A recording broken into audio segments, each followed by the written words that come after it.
Now that you've run your pilot, it's time to do a quick evaluation.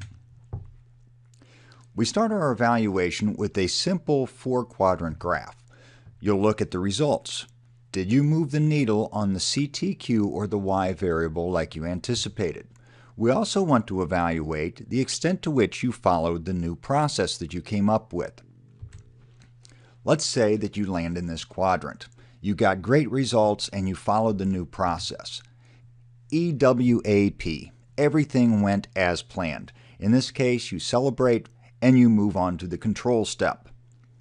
But what happens if you end up in this quadrant? You got great results, but as it turns out, the people running your pilot did not follow your new process. In this case, we have a little mystery. Whatever they did to get great results, we have to go back, figure that out so that we can standardize it and use that in our control phase. Perhaps you land in this quadrant. Did you get good results? No, man, we crashed and burned. Really? So that new process that I gave you, that didn't work? I don't know. I didn't follow your silly process. In that case, PFTP, please follow the plan. In this case, we're going to run the pilot over again.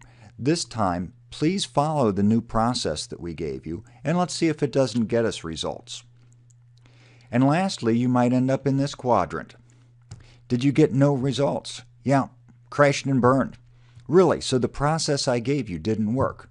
Boss, I did exactly what you told me to do, and we got terrible results.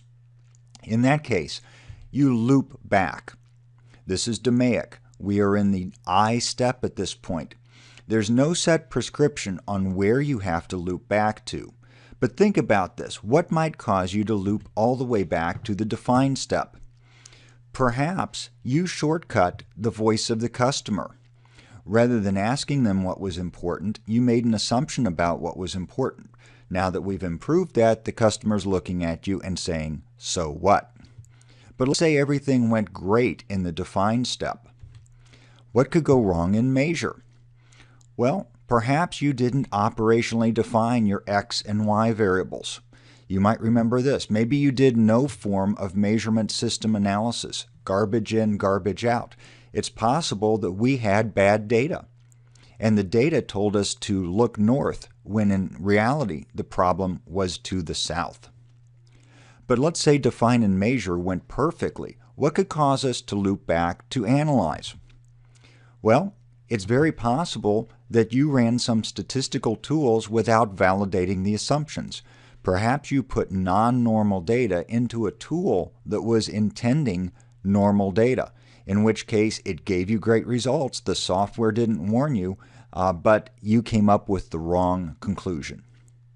And lastly, sometimes we just loop back to the I step. Everything went perfect in define, measure, and analyze, but you just came up with a lousy solution. Something that looks great on paper doesn't always work out in real life. So all in all, you loop back, you take a look at the results, take a look at the process. If all goes well, then you get to celebrate and move on into the control step. Green light for everybody, and off you go.